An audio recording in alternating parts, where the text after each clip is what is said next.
All right. Welcome back, everybody, to another episode of TalkBall Tweakers podcast. We have a lot to dive into on this episode. People are going crazy in Mississippi and Louisiana. I mean, Yeah, all of Mississippi fans are tweakers of the week. we got people running multi-million dollar entities off, trying to run them off the highway. We've got people cutting through lawns to get an interview with head coach Lane Kiffin. We've got just a lot of just nonsense going on. So we're gonna dive into that all on this episode. First though, how are you boys doing? I'm great. I mean, I told you guys what was going to happen on Saturday, and I told the entire world what was going to happen on Saturday, and that exact thing happened on Saturday. And it was a fun rivalry weekend and all, so I enjoyed it. College football is my thing, so it was a good one, and the Jets won, so very rare Jets win. So I'm good. I'm good. I'm good. Bad day, bad week for the state of Michigan in sports. Terrible. Just bad all around. Bad news, bad gameplay, just bad. But what I grew up with. It's been the story of our lives, Michigan sports being disappointments and curse. So what else is new other than the Lions and Michigan football? You know, not playing well. But other than that, we good over here. Yep, exactly. Yeah, that indeed is what I feel too. So I'm with you on that. Yeah, I mean, without further ado, we're gonna get right into it. But first, we need to talk Rock ball. Huh. ball. All right. Let's go coaching hires because obviously the past 24, 48 hours, there have been a lot of coaching hires. The coaching carousel is fully at work. Obviously, we're going to get into Lane Kiffin and LSU in just a little bit, but first, um, obviously John Summerall going from Tulane to Florida. Tulane obviously playing for a conference championship this upcoming weekend, which Summerall will be there coaching for. Um, so we have that hire. We also have Pat Fitzgerald to Michigan State. Pat Fitzgerald obviously was at Northwestern for a long time and got canned because of some Yeah. allegations. So he is at Michigan State now. He's a Spartan. Pretty good hire for them. Alex Golish, he is at Auburn now from USF, which I think is a great hire for Auburn. USF has been a very, very good football team under Golish, so that's going to be pretty interesting to see there.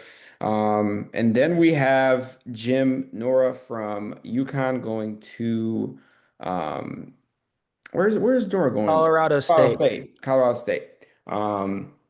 Again, another good hire. UConn football was absolutely just bottom tier of college football for a long time, and he's obviously took that program to new heights. So I think he's going to do it again with Colorado State. Great hire for them.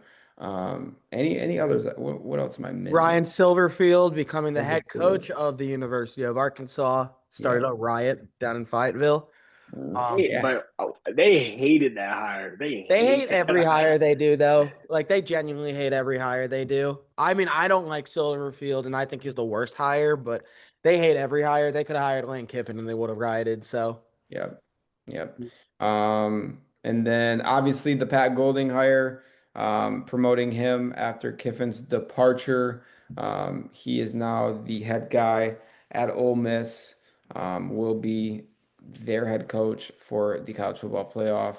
Um, and however many games they win in that, if they do win it at any at all. But yeah, let's get into head coach Lane Kiffin of the LSU Tigers. What what a path. I mean, the past 48 hours dealing with Lane Kiffin has been very, very intriguing. Um, I mean, just madness. I don't know if I've seen a situation like this unfold, how it's unfolded in the past 48 hours. Any thoughts on that? I mean, the closest thing you have to it is Lane Kiffin leaving Tennessee in 2008. I Yeah. mean, he does this wherever he goes, where he burns a bridge, either intentionally Yeah. or not intentionally. Um, well, the second the LSU job opened, I could have told you it was Lane Kiffin. Whether you want to joke and say it's because his daughter's dating one of the linebackers or he's one of the best offensive minds in college football who has SEC experience, it's a great hire. I think that the calendar is the main reason he had to make it the decision this fast. He made the right decision. Ole Miss, he reached his ceiling. LSU is one of the best jobs in college football, or as Kiffin put today, it's the best job in college football in terms of everything that happened. I think every side is right. I mean, Kiffin had to make the decision. Keith Carter might be dumb for saying, I don't want you coaching my team and not keeping Kiffin on the sidelines, but he's also right because if he doesn't want, if Kiffin has his mind somewhere else, he doesn't need to say anything to him. So I really don't see any victims here. And like, that's what I hate about social media right now. People saying like Lane Kiffin's a villain and stuff and all that. He made a decision. He's going to live with it, whether it's right and wrong. And what happened with Ole Miss, it's completely understandable. Completely understandable. And what it means for the team, I mean, I would have told you that they're not winning the championship. And now, like, they'll still get a home game, but I don't know if they're going to win. They're completely decimated. They're completely decimated, especially offensively. So, yeah. Yeah, I mean, I see it from both sides. When we talked about it initially, I was kind of like, why not leave him on the field? But the one point that I didn't think about was the fact that like the player's standpoint of he's already has a foot out the door. Other than, you know, he leaves, he's already taken those players and the coaches. Like that's already a given. Even if they don't make the college football playoffs, he's already taken all those coaches and those players with them. So that's already a given. I just think it was one of those things where like if you walk into the team meeting and you're trying to win a national championship and he's already got a foot out the door and his head is already in Baton Rouge, it's like how do I give him 100% if I know he's gone if we lose this game? If we lose this game, is he even riding back on the bus with us? Is he hopping on the plane, or is he has a PJ on the tarmac ready to fly to Baton Rouge already? Is he even going to address us, or is he already out of there? So I do see it from the point of Ole Miss. I still, the villain here is just what people have been saying basically, and the schedule and the calendar of college football. It just makes it so hard. You're basically penalizing Ole Miss and basically throwing away their entire season. This is the best season they've ever had, and you're basically just throwing it down the trash chute because of recruiting for everybody else. And it's like it's just not fair. Not fair to the players who put time and effort and got up every morning to work hard. It's not fair to the coaches, to the fans, and people are gonna boo. Lane Kiffin if you're in Oxford, but it is what it is. I mean, who if you said you're not gonna take the job, you're lying. You're lying. Like every one of us would take the job. If a better job with more money and more resources came about and you're the top candidate, you're definitely going to look at that and be like, yeah, why would I stay with Ole Miss? You're right, Jake. He reached his limit with Ole Miss. Like, Mhm. what if he says, oh, I want to compete for a national championship, and then the next 3 years it's 9-win seasons, and he never gets back to the heights he has this year? He's always going to regret it, and whoever comes in after him or whoever comes instead of him might do a good job, and he doesn't get that job, and now he's stuck, right? So for him, I understand it, but they got to change this whole recruiting thing and push it back till after the national championship is over. It's really doable. Like you can push it back a few weeks and everybody will be fine. I mean, NIL makes it so that you just stick a bag in front of a kid and you'll say yes or no. It's not like this big brain decision like, oh my goodness, I don't know where I'm going to go. It's either I'm going to a big school that's going to offer me a lot of money, or I'm going to a smaller school that's going to offer me more money. It's not that difficult. Yeah, I think you guys hit on all the right points.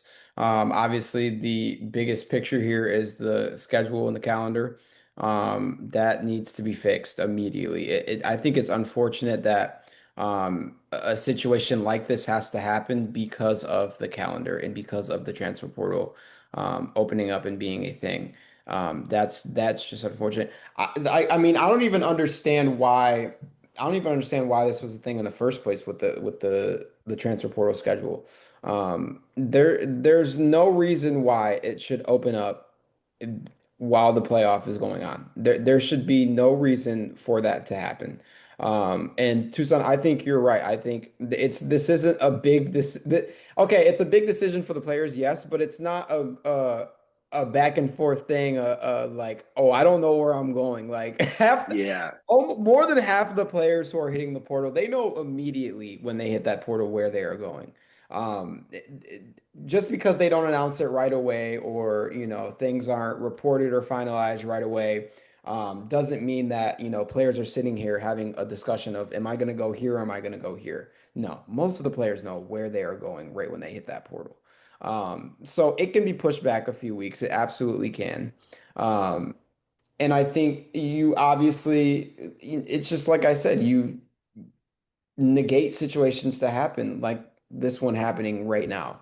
Um, I think where I differ from your guys' stance is the national championship thing and him reaching his ceiling at Ole Miss, things like that. I think in college football right now, uh, obviously those three letters they hold weight. Of course, LSU holds weight. Let's get that out of the way right now. I agree that LSU and those three letters absolutely do hold weight.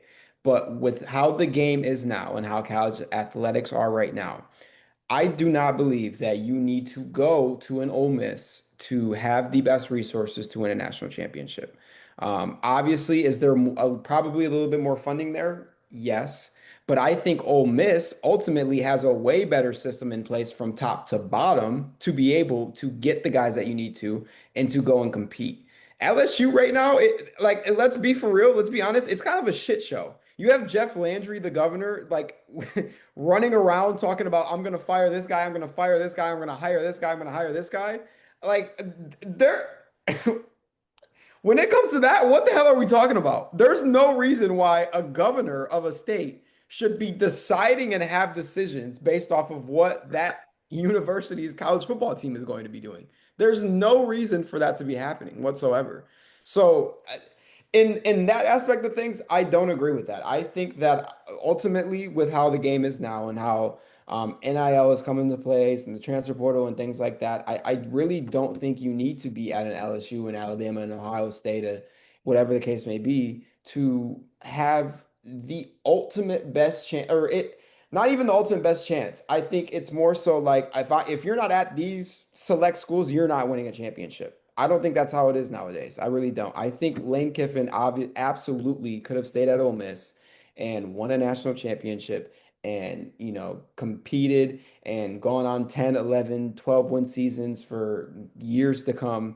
And yeah, I ultimately don't think now, am I mad at him for taking the job? I'm not. I'm absolutely not. Like I said, those three letters, they hold weight. And it's Lane Kiffin. Like I'm not shocked whatsoever that Lane Kiffin left some people in the fire to go take another opportunity. Like Jake, you said it. We've seen this already. He did it from Tennessee to USC. My thing is has Lane Kiffin? I'm surprised Lane Kiffin hasn't learned his lesson from that situation. Jumping from He gets Tennessee. rebounded every single time. He gets rebounded every single Yeah, time. Like the one where Nick Saban kicked him off the team before the yeah, national championship game to go coach FAU.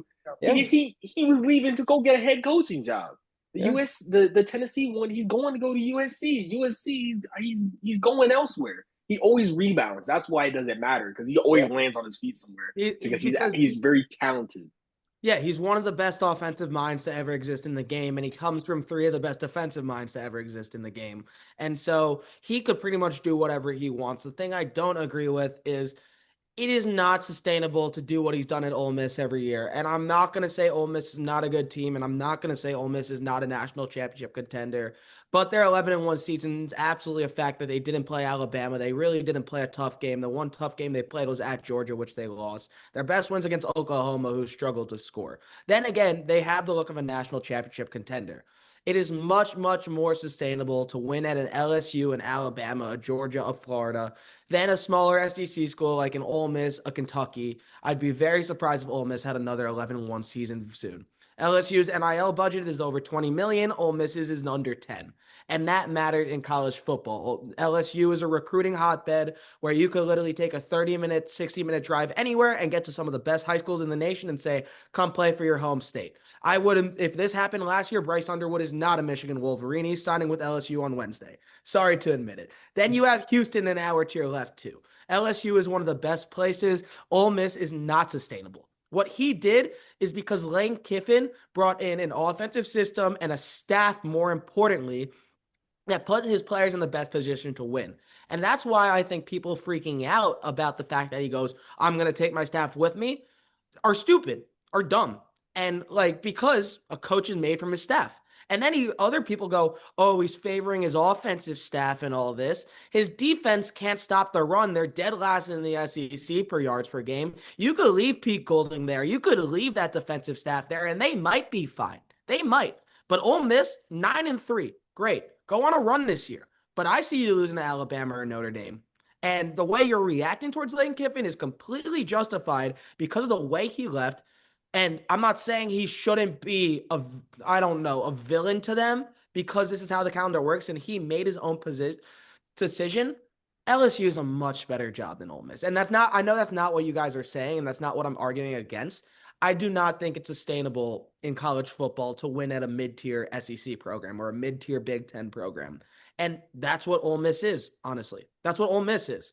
And then you could throw out the example, and I know I'm talking a lot about, oh, Coach Sig won at Indiana. Well, you know why Coach Sig's winning at Indiana? Because they're giving him $11 million right now. He was approached by the top schools. If Ole Miss's offer was the same exact money as LSU, which apparently it was pretty much, you're taking the LSU job 100 times out of 100, right? Yeah, I think that like if you have a recruiter from LSU and a recruiter from Ole Miss, and you come to a 5-star or a 4-star, and you're like you both slide the same amount of money relatively, the kid is gonna look at LSU and be like, I can go play for LSU.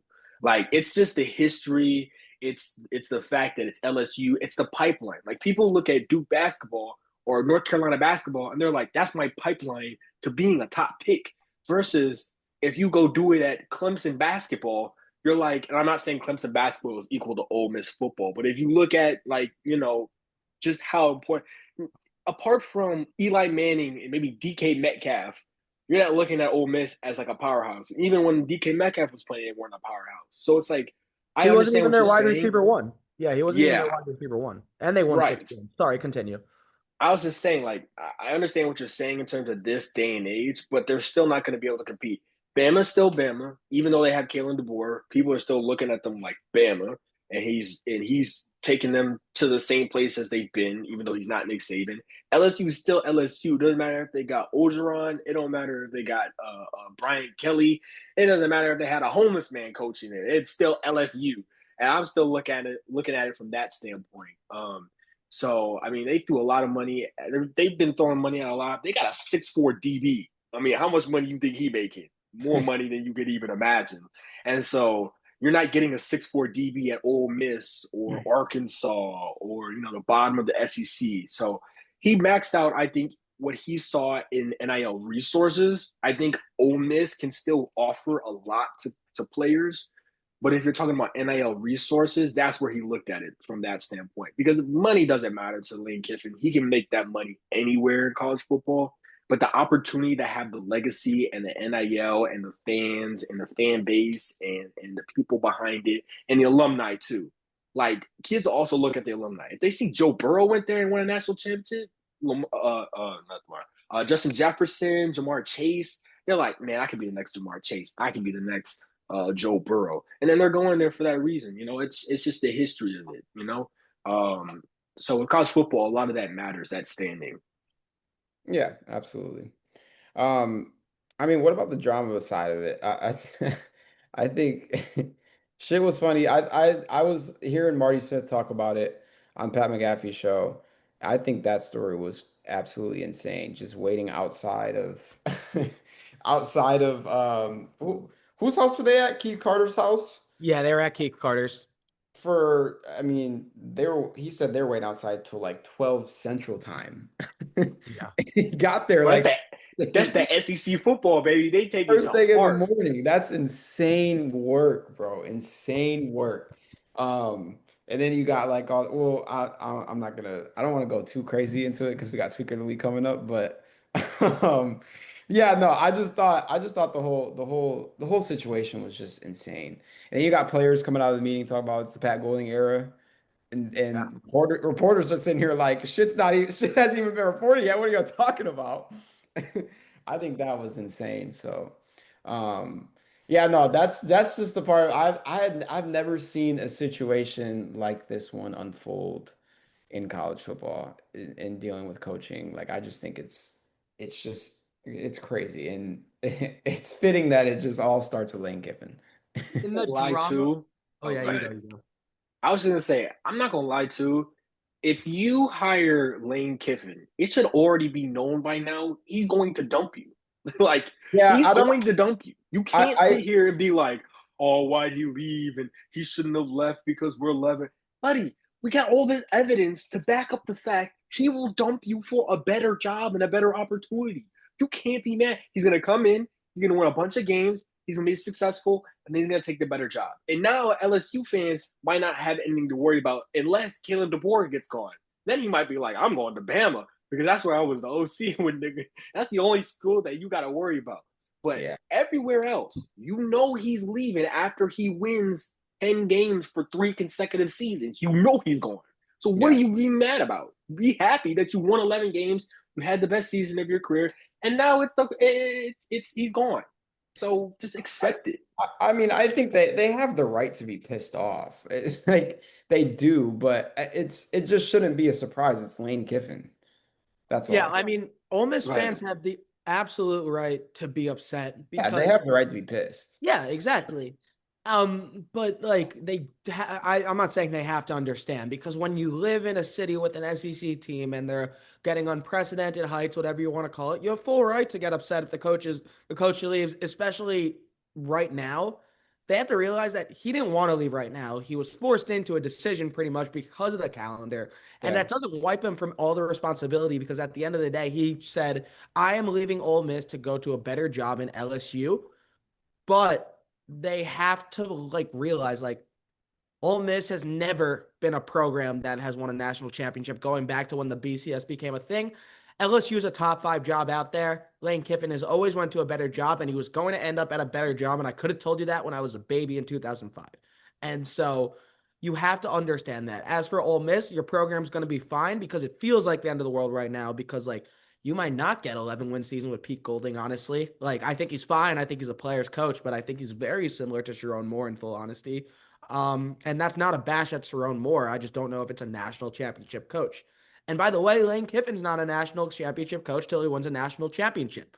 And the only difference between LSU and Ole Miss now is the pressure because Ole Miss, Kiffin could have taken millions of dollars, never got him fired there. He didn't want that. He wanted the next challenge because that's what his father did. That's what Pete Carroll did. That's what Nick Saban did.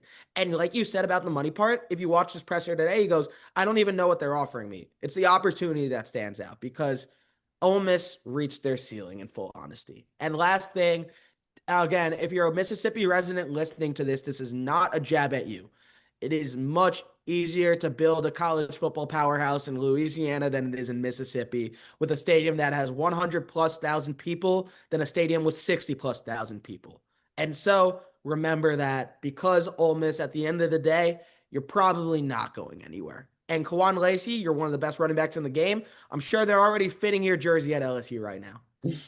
I'm sure they Oh are. yeah, no, he got his brother's number picked out already. Oh, absolutely. Because if Lane Kiffin calls him and you say no to that, that's one of the dumbest decisions you can make. Because in Oh no, he's college definitely football, I he's love definitely people that are loyal, but being loyal is stupid. oh It no, just he's is. definitely leaving I think he's for his leaving. brother at least. Yeah, exactly. The Right. way I look at this situation and the way that I saw it first and the way it's been unfolding is kind of like the Ben Johnson saga.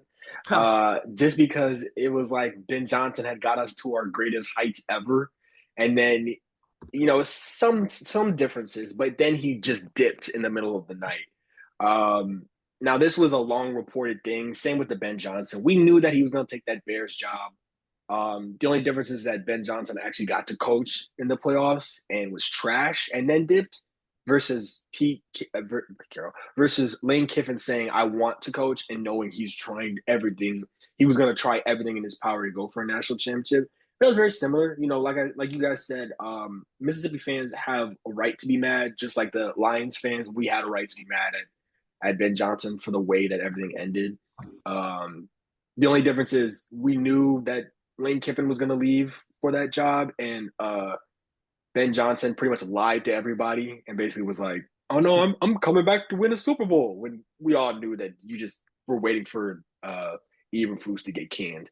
But it's similar in that respect. So I kind of sympathize with Ole Miss fans. Exactly. That's the other thing. The one more thing I want to say on this. Lane Kiffin has said for years how much he loves Ole Miss, has said, I needed Ole Miss more than Ole Miss needed me. Find one press conference over his 6 years or one audio bit where he goes, I'm staying here forever. Or even this season when asked about it, he never said, I'm staying. And so the fans that are mad at him for leaving, again, they could be mad at him for leaving, but they can't say, you promised to stay or you were going to take us to a national championship because that's not how it works. And he brought it up both in the interview with Marty, he brought it up on the presser today. That's not how college football works. You got to pick up your bags and go. And he's doing that. And you really can't blame him for it. You really can't. Yeah, absolutely.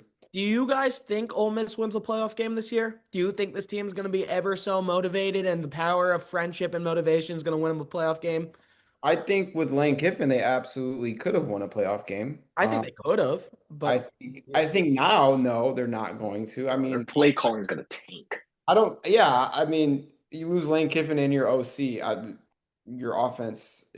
I'm sorry, it's cooked. I mean, Trinidad Chambliss is a hell of a football player, and I, I have no doubt whoever the hell's calling plays, Trinidad Chambliss is going to ball out.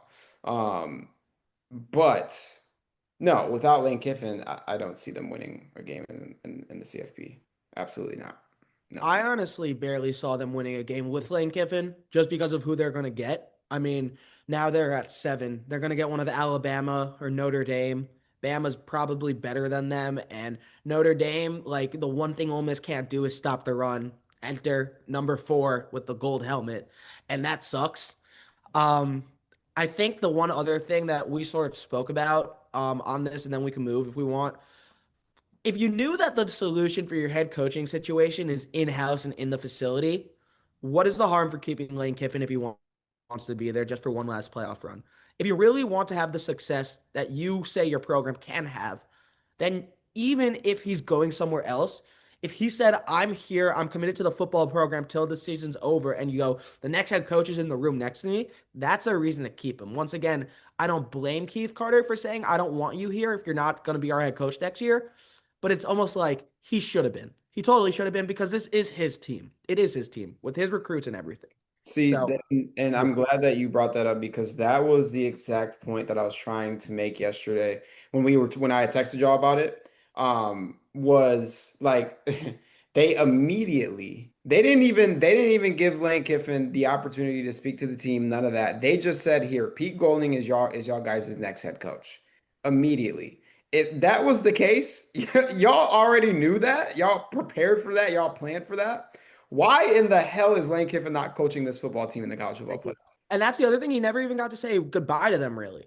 Like they said, he can't come to the team meeting. Carter said, I don't want you here pretty Yeah. much. And like, He, so anybody trying to paint that narrative that Kiffin ditched the team, no, he didn't because he said it no, at every stop. Continue. no. He absolutely wanted to coach that team in the college football playoff. If y'all know Lane Kiffin, who he is as a coach, he absolutely wanted to coach that team in the college football playoff. 100%.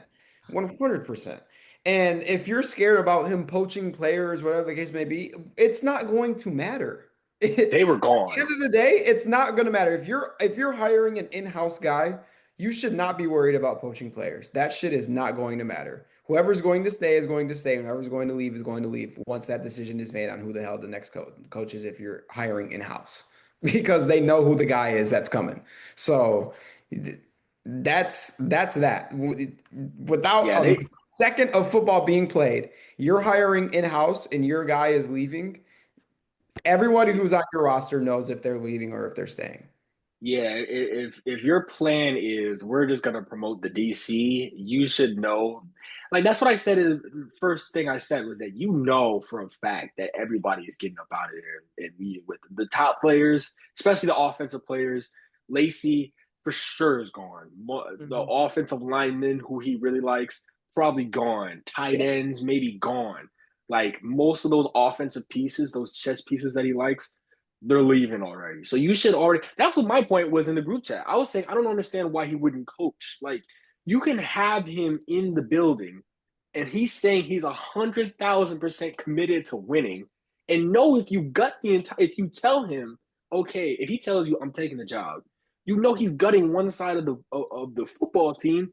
You're not going to succeed. You might as well just tell the college football playoff committee leave us out.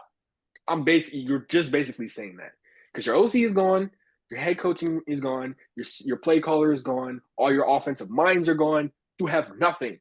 You have zero. Like no nothing. You got to bring in guys to bring in a new offense before the college football playoffs to play a team that's way better than you to hope that you can get to a national championship. Yeah, absolutely. So, yeah, I mean, just crazy work by Ole Miss personnel and in the It's a higher mismanagement. Like he sure like it's just Keith Carter gotta he's when they get railroaded in that game, I hope they turn all that hate and anger on Lane Kiffin to Keith Carter and like why didn't we have they're gonna realize like why didn't we have a good offense? Because your offensive guys left. I Yep. mean, Especially because he wanted to be there and he's going to be sitting on the couch watching it and definitely could have changed the outcome of the game. And now yeah, he can't. And now he can't. Didn't matter if he was the LSU coach because he was committed to Ole Miss and stuff. And by the way, last thing, and then we can move. These players, they're acting like they were robbed. The fan base is acting like they were robbed. And I guarantee you, half of them in the back of their head is going, okay, if I'm a player, I hope he calls me in the offseason so I could go join him. And yeah, I guarantee you that if you talk to any rational Ole Miss fan, they'll say to you, I hate what he did, but how can I blame him? How yeah, can I blame him? It's LSU. That's just what it is. The only players that are gonna hate him are the ones that don't get their phone Exactly. call. Exactly. That's the thing. yeah, for sure. All right, let's move to conference championship weekend. We'll just go rapid fire for timing's sakes, and then we can talk about all the implications are crazy because there's teams who are locks, and then there are a bunch of teams who can absolutely make the playoff and are not going to make the playoff, which we'll get into all of that after conference championship weekend is over.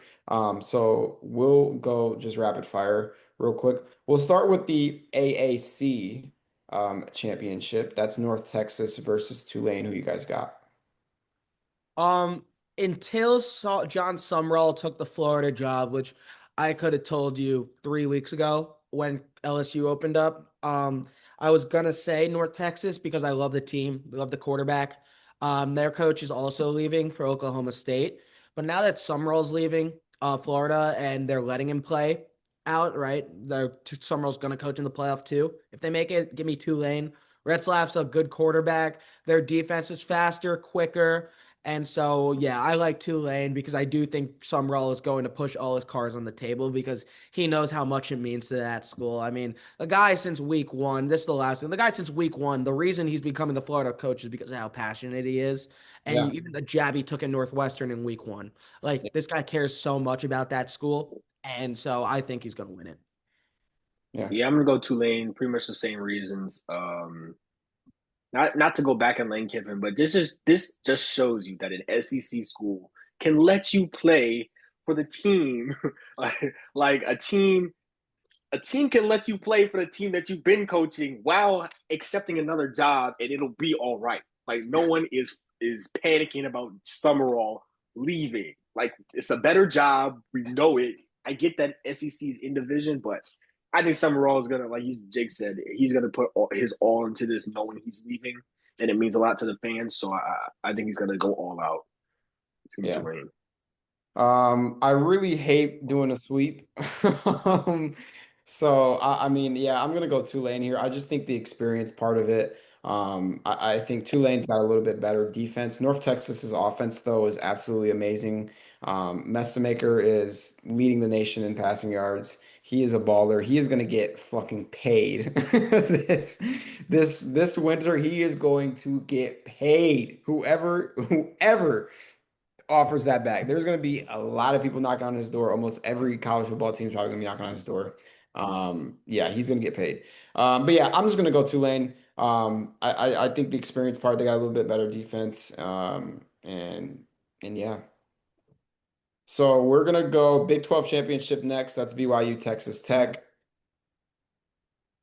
Um, Give me Texas Tech. I mean, I like BYU. I like Bear Backmeyer. I love LJ Martin. I think he's going to be an absolute star at the next level. Texas Tech's defense is too good. Joey McGuire's team is too good. And the one thing that's going to set Texas Tech back in the playoff is their quarterback play because Barron Morton is very up and down. But they're going up against a true freshman quarterback who they absolutely dominated a few weeks ago. Games Mhm. in Lubbock. That team's a team of destiny in the Big 12 since Patrick Mahomes took out his checkbook. So give me Texas Tech. Yeah. I'm going Texas Tech. One reason I'm going to go with them is because they've been dominant all year. Their run game is really good. It doesn't matter who they put in quarterback. They had their backup for half the season, and he was still really elite, He taking was them to better. new height. Yeah, and then he tore his ACL, so they had to go back to the starter. Also, I think the BYU coach is going to be a little distracted. It said that he's up for the Penn State job, Mhm. and that he's a top candidate. So he's also, I feel like, to some degree, going to be a little distracted. Like, man, I could be at Penn State Yeah. midway through the Big 12 championship. I also think, as good as BYU is, they have no chance to win the national championship. Like zero. They're a Yeah. good team, but if you put them up with like Bama or How quick Georgia, them out the water.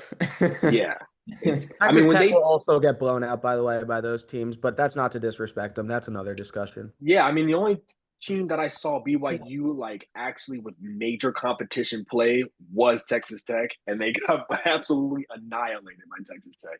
So I think Texas Tech does it again. Yeah. Also, like the last thing, Tucson, I just wanted to say this because I've saw some people say this about predictions when they're picking BYU. The game, it might not be a home game. It's still in Texas, guys. So anybody that picks BYU and goes, it's not in Lubbock, it's still in Texas, and that place is going to be 80% red. I'm sorry to burst your bubble there. If Yeah. Blake, if you were going to say that, I'm happy I solved you. I know you weren't gonna, but I No, just want to make that very clear, guys, because the Big Ten or Big 12 championships in Texas. It's not in Provo, Utah. yeah. No. I'm going Texas Tech. Do Mormons travel? Yeah, I'm going Texas Tech, man. I mean, this Texas Tech team is scary. They really are. To me, they're scary. Fourth in the nation in offense, third in the nation in defense. I mean, they're nasty on both sides. Rodriguez is up for Heisman. You seen him run Wildcat a little bit. He threw a pick on Saturday. They're not scared to throw him, to give him the ball. Yeah, he did throw a pick. He threw a pick on Saturday. He did, Sorry. he, Yeah. he did throw a pick, which is gonna knock his stock down a little bit. Yeah, he's not going to New York, New sadly. York, New York loves quarterbacks. All right, Send so him to Hoboken, New Jersey. Hey, he um, was a quarterback. Don't forget, he was a quarterback. yeah, yeah. So yeah, I like Texas Tech. I don't think I really don't think it's really a big discussion there in that game. And Tucson, I like the point you brought up. Their coaches, I think, focus on Penn State right now. He's the top target there. So yeah, Texas Tech for that. Let's go SEC championship, Georgia, Alabama. I'll start us off here. So, if Alabama loses this game and they are not in the college football playoff, it is one of the biggest travesties to happen to this sport. One of the biggest by far. They are playing an extra game to win the best conference in football. And if they lose and have three losses and they put either Miami or BYU in, it is a disservice to the sport. Do I sound like Paul Feinbaum right now? Yeah. Really, Sorry. the best conference in the sport. You really sound like Paul right now. He The was SEC Paul is the, Finebaum. the SEC is the best conference in the sport if we want to argue that right now. They absolutely are. We're But not gonna anyway, College argue. football not elitist. We're not gonna argue. anyway. If they lose a SEC championship and they don't get into the playoff, I'm gonna come on here and crash out so badly. So badly. Alabama is a damn good football team. They're one of the best 12 teams in America. If they lose an extra game and don't get in because some other teams deserve to get in and they're not, that is a disservice. With that being said, bark, bark. Georgia beat them or didn't beat them. Georgia lost to them on home field earlier in the season. The Yeah. last two times Bama played Georgia in the SEC championship, Bama won. But Georgia is the cream of the crop in the SEC right now. And by the way, they're the best fourth quarter team in America, and it's not even close. And the scary thing is, they're over the past month, they're starting to start well. Do you guys remember what I said? When Bama played Georgia, they were two bad Kirby Smart decisions away from being the number two team in America and undefeated. I think they're going to beat Bama. But last thing, and then I'll let you guys go. If Bama loses this game like I think they will, and they're not in the playoff next Sunday, I'm going to crash the fuck out. I'm so serious. Okay. I'm See, letting. you're I'm not even letting. from the South. No, I Like, know I'm come not from the. on. I know I'm not from the South and Tweet. stuff, but I know I'm not. But Jesus, the Hey guys, committee, that is the worst thing they could do. Be hey my guys, tweet. tune in next week to see Tweaker of the Week live. Yeah. Yeah, seriously, Yeah. seriously, it is Exactly. going to be me if Bama's not in. um, oh, deep down in my soul, it's everything is telling me to pick Georgia just because Kirby Smart is Kirby Smart. Two national championships under his belt. It's the SEC championship. He's going to get them playing the best football they played all year. Gunnar Stockton is the best quarterback since Stetson Bennett to wear Georgia colors, maybe even better than Stetson Bennett. Um, ah, Give me Bama. Give me Bama. I think they somehow pull out the win. Um, I truly feel like it's gonna be Georgia, and I'll come back here and it's gonna be Georgia, but I'm gonna go Bama. Um, I'm going Georgia. I'm going Georgia. Um, they're out for vengeance. And when Kirby Smart's out for vengeance, watch the fuck out. Um, I think they are. I'm not gonna say they're gonna roll Bama. I think it's going to be a good game. I mean, these two in the SEC championship is always a good game. So it's going to be a good game. But I think, like I said, Georgia is out for vengeance. They are going to walk Bama down on Saturday. Um, and the committee is going to have to be forced to put a three-loss team into the college football playoff. So I think Georgia wins. Alabama gets in. Moving on to the ACC championship, Duke and Virginia. Um, Ugh. yeah, this is the worst championship game of the Big Four by far. Yeah. But it honestly might be the most important. I'm gonna be there, which will be cool. But then again, not so cool because I actually have to spend time with my UVA family. But anyway, if Duke wins this game, the ACC might not make the playoff at all. James Madison, if they win the Sun Belt at 11-1, can absolutely get in over an 8-5 Duke team. If you look at strength of schedule, strength of record, everybody in the college football world needs to be a Virginia fan because of this. Um, or not because of this, because it would be cool to see another group of five team, but everybody with a meaningful role in the college football world, if you're on the ACC or any of that stuff, because there's a real chance they get the door shut on them. Give me Virginia. I like Chandler Morris. Their offense is good. Taylor, their running back. I don't know if you watched him at all. He's really shifty, really good. And Duke, I don't think Duke can stop him because they went into Wallace Wade less than a month ago and Duke couldn't stop him. So give me them. But there are going to be a lot of Duke fans in Charlotte, and that's why I'll be locking my door on Friday and Saturday.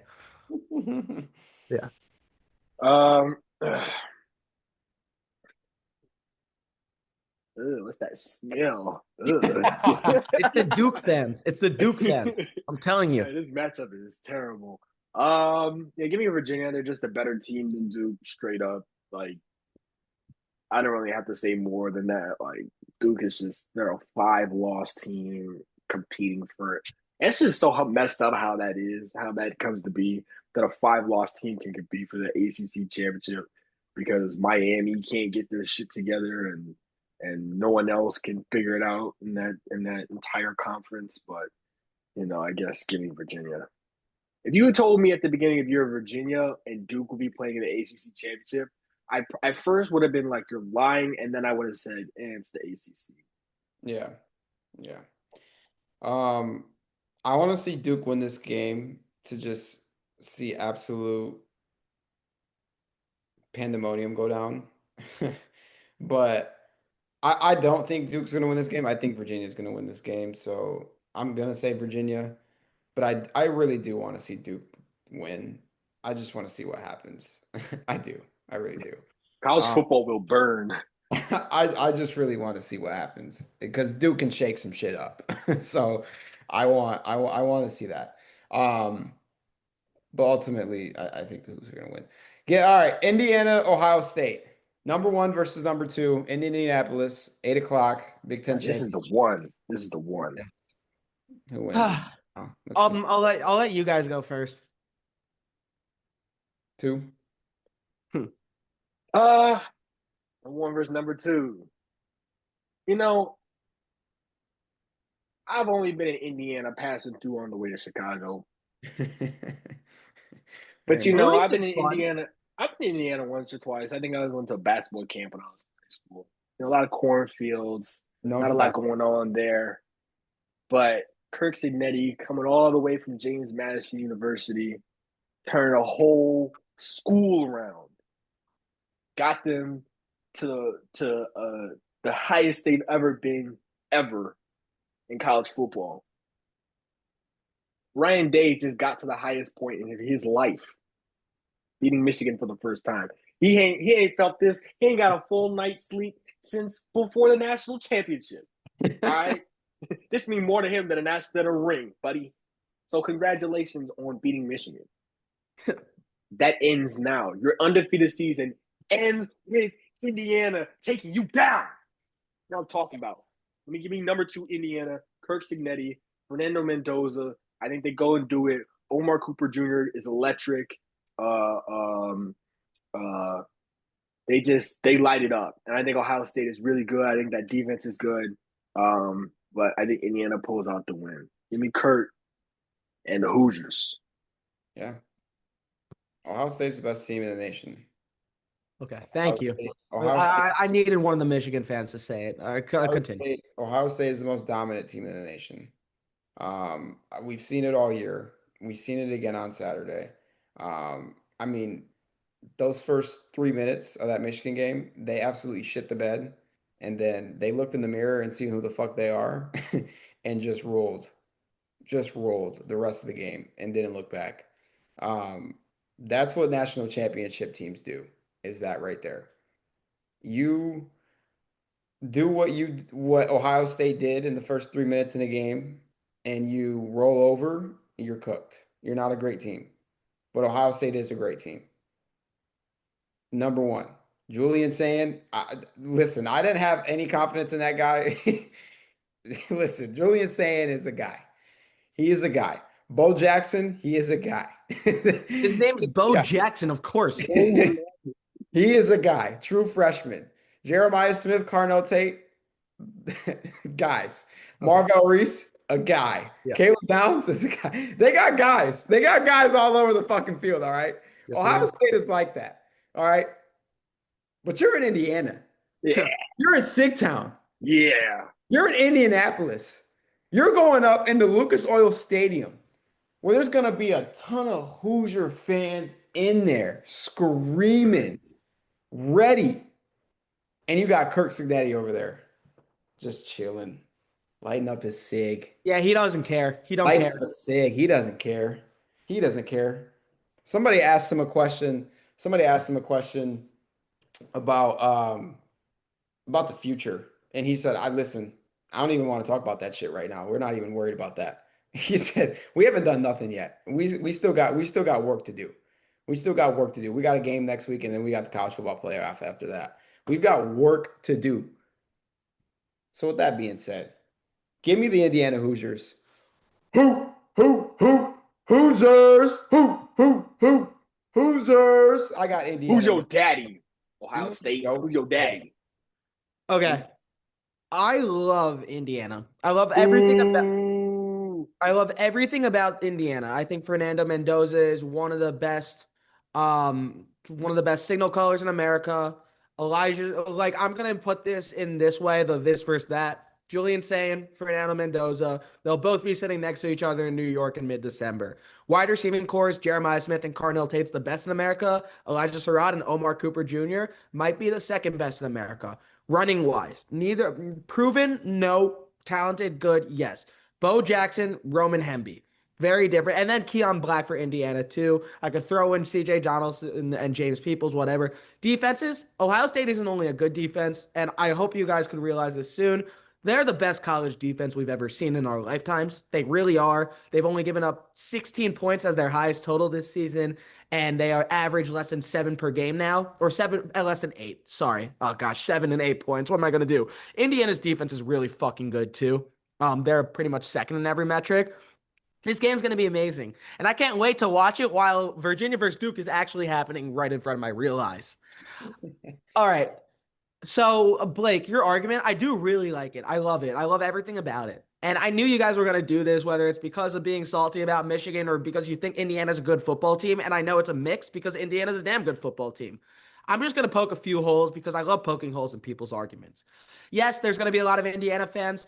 Are we really going to say this is going to be an Indiana home game with the way Ohio State fans spread? They're like a disease. They'll be there. There might be more than Indiana fans, right? You guys can agree with me. Ohio State fans are a disease. They're going to be there, right? Ohio State has been there before. Ryan Day's won a Big Ten championship. Indiana will absolutely be prepared, and this is going to be a close game. I do think Indiana scores more than 16 points.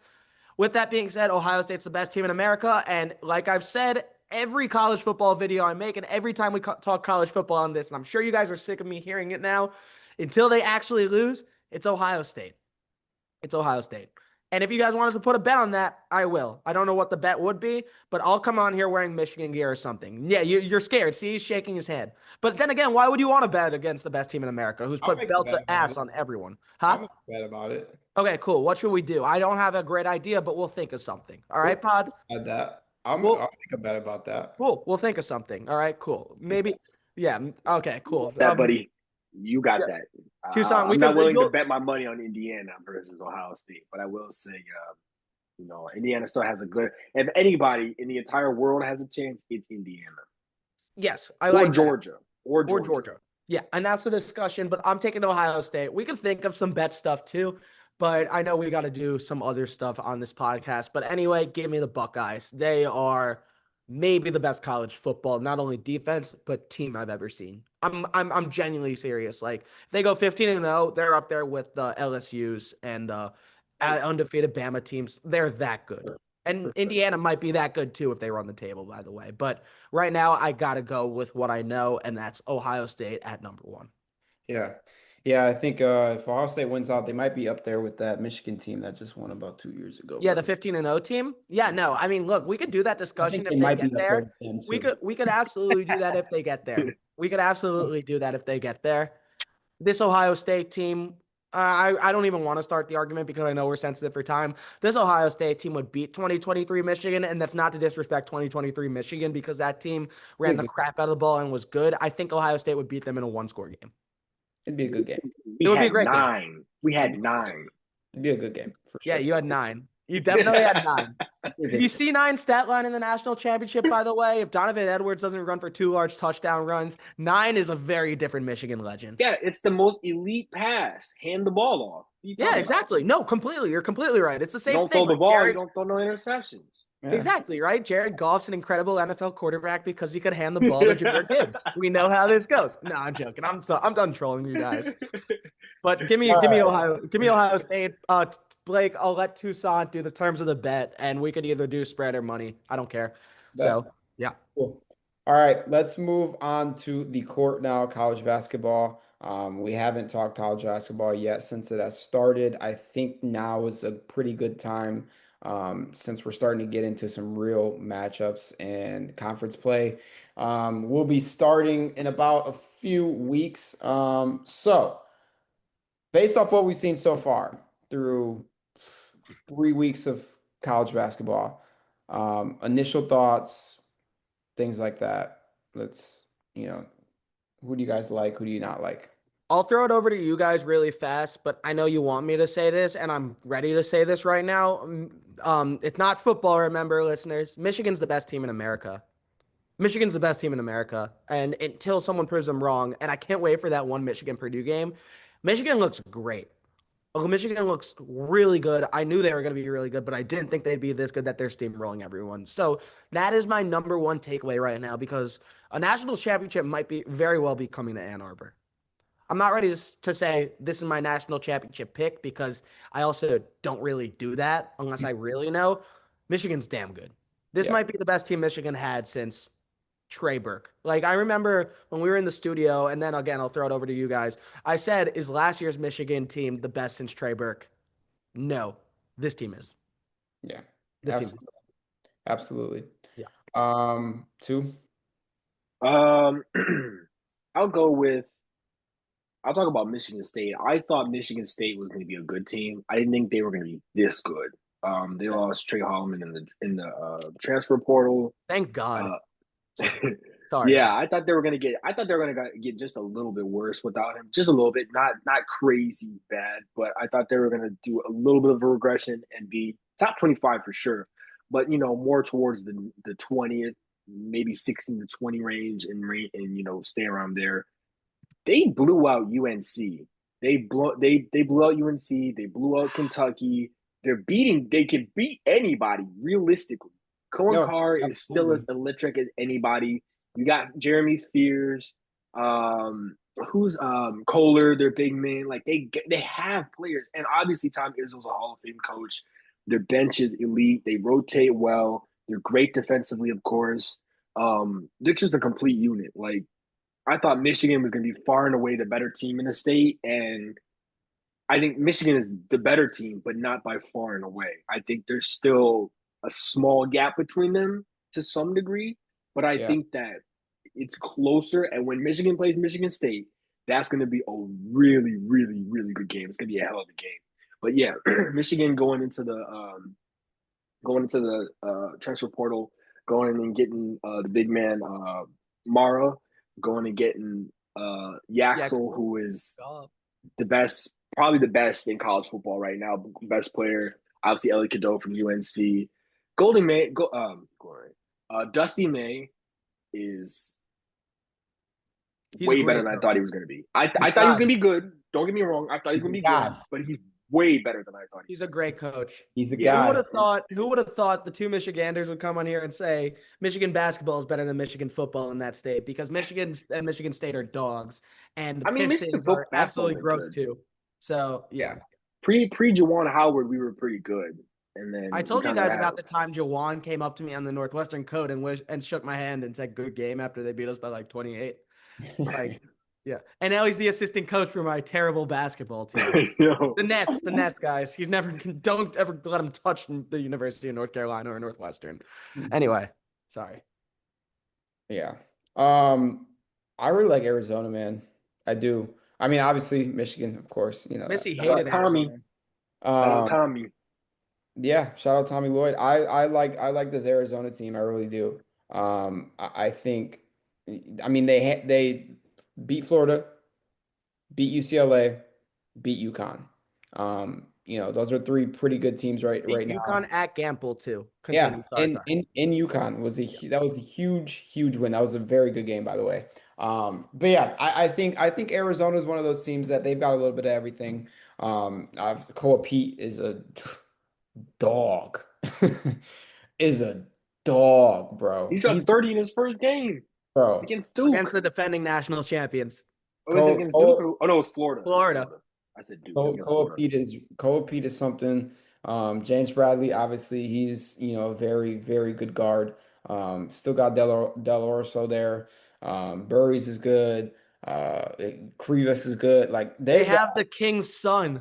bro. They they have the power of King James, He's and never gonna touch the court, guys, but they have the king's son. they got the aura. The aura's there. The aura's there. That's the aura. That's where Tucson, it's by coming the from. way, if Bryce James was on that team when we were in Tucson last year, I absolutely walked up on the court and just said, "Can I shake your hand?" Like, Really, that's hilarious. yeah, Yeah, I really like Arizona. I think another team that I wanted. No, the other team I wanted to shout out was Michigan State. Because I think, like you said, Tucson, I knew that they were going to be good. I didn't think they were going to be this good. I thought with the people that they lost, I didn't think that they were going to improve at all. Um, Thought they were going to be good, but didn't think that they'd improve at all. They look very good. And Cooper, that white boy can hoop. That white boy can hoop, bro. He cool. He is nice. He's Uh, so yeah, I'm gonna go there.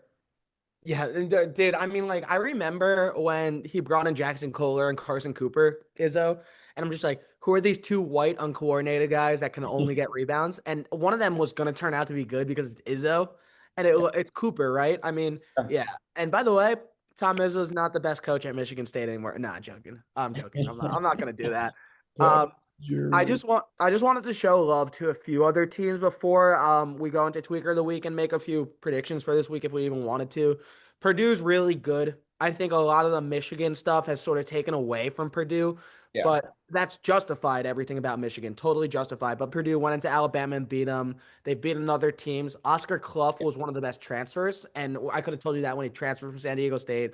Brandon Smith is the nastiest white guy I've ever seen play basketball at the college level. Gosh, I'm not making this a race thing. I'm joking. But they're really good. Duke's really good because Dame Sar too, and obviously Boozer. Cam Boozer's a monster. Loser. The biggest win last week, in my opinion, was Kansas beating Tennessee in that meaningless players era game because it just showed me that Kansas has a little more than Darian Peterson, and Yeah. they've struggled as of late. Yeah. Um, you guys know my seventh team is the Florida Gators now. I think they'll be fine. Xavier Lee hasn't been good. Boogie Fland hasn't been good, but they'll be fine. Todd Golden's a good coach.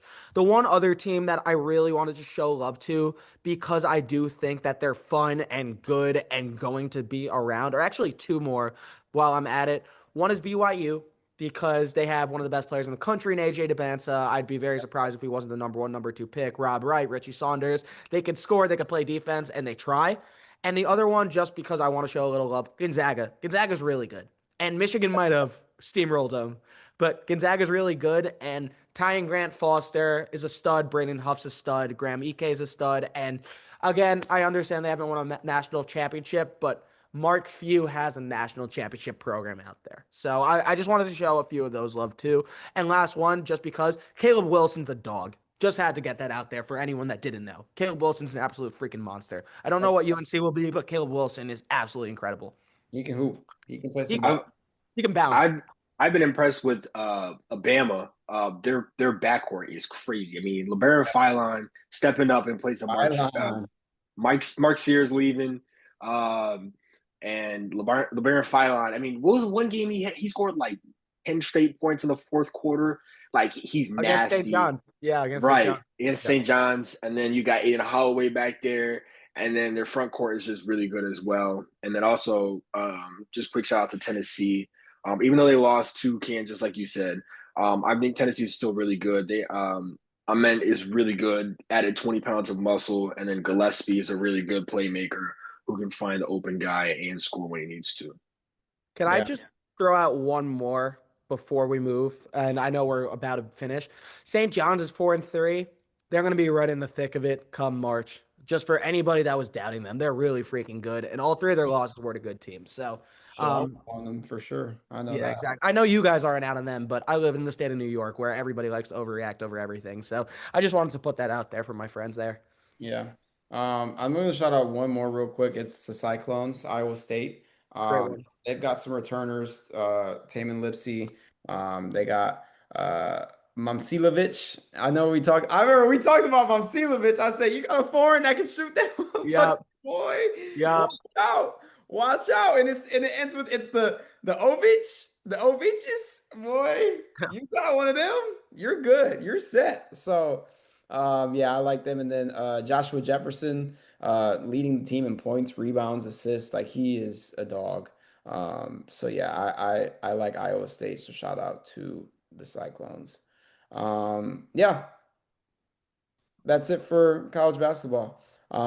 Let's get into tweaker of the week. Who wants Ooh. to start? I'll start just because you guys are sick of hearing this, and this is the last time I'm going to say it. I swear on the air.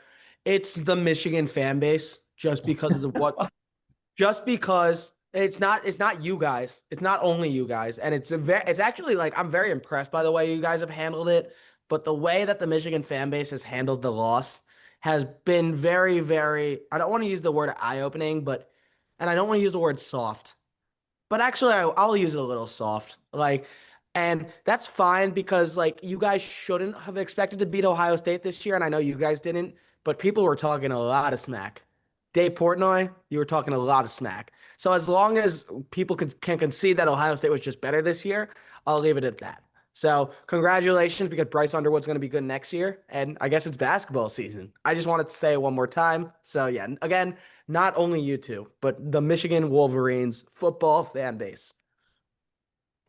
My tweaker of the week is Frank Ragnow. Our offensive line. I'm gonna That's talk directly hilarious. to the camera. I'm gonna talk directly to the camera because this really pissed me off. The Lions' offensive line is hot garbage. You decided to surprise everybody and say, I'm coming back to play for the team to help us so we can win more games and get to the playoffs. Come to find out, you got a grade 3 hamstring strain. That means your hamstring is falling off the bone, tenderized. It's like barbecue. You can't even walk, buddy. What do you mean I'm coming back to the team? Did you get up off your couch and say, my hamstring feels bad? Let me tell Dan Campbell and Brad Holmes and the entire fan base I'm coming back to rescue you with a bad hamstring? That's how Am I bad your offensive line is. That's how bad we had to wait for a guy to get up off his couch with his hamstring falling off to tell us, okay, I'm going to try and save your season. And then a couple days later, they're telling me he can't even play. I fell to my knees and cried. That's when I knew the season was over. I threw in the towel immediately. And that was the day before uh, we got housed by the Packers on Thanksgiving. I was trying to have a good holiday with my family, and I just watched my team get obliterated by Jordan Love. Oh my goodness. It's really hard being a Lions fan because whenever something good happens to us, we get a Hall of Fame player, a season happens that's elite, it just all goes down the drain in like a matter of months. We have the best offensive play caller of all time, and he's gone. Then we're just trash again. We're 7-5. Like, oh my goodness. It's really hard being a Lions fan. And then come to find out today, Terrion Arnold is out with a season-ending shoulder injury and has to get surgery. So our defense is trash. We have no offensive line. Our quarterback can't run faster than a turtle. And our play caller keeps running Jahmyr Gibbs up the middle on 4 straight plays like he's Derrick Henry. Oh my goodness. I could call better plays on Madden. It's like genuinely disheartening being a Lions fan, man. I'm sick of it. Like all that I have to show is a Kendall Vildor ball off the face mask and a 15-2 record. Yeah, it's tough. It's really tough. Hmm. I get depressed when I think about Detroit Lions football this year. We're about to lose to the Cowboys. It's not good. It's Oh my goodness. not good. Well, if they cut to Jerry Jones smiling in his booth, I'm gonna cry. Yeah. Genuinely. Yeah, absolutely. Um, I think that for tweak of the week here, I think I might go with Lane Kiffin slash Landry Griffin. I think I might go with that. Um, Landry Kiffin obviously dating LSU linebacker Whit Weeks. A lot of people speculating on if this was a family deal going on here. You know? She transferring. She If, hopping in the portal with this him. if this No, was a she's a family, senior. She's graduating already. this was She's a going to family, grad school there. Hey, fifth you know, year, fifth year. No, she's taking an extra fifth year. She's people yeah, are she's speculating. LSU's reincarnation of Livy. She's gonna be the next blonde girl to dominate TikTok down there. People are speculating. They're also speculating that she that she had something to do with the Usalis Bentley benching, who was a running back for Ole Miss and probably was their best running back, honestly, at the time, and just wasn't playing for some reason. And apparently, rumors have it that Landry Kiffin and Mr. Bentley were getting down. Oh, And Lane Kiffin found out about it. and didn't play the guy. So This is um, some Sacramento Kings Jeremy Lamb type stuff. there's a lot of mess going on, honestly. Um, there's also the release the Lanestein files.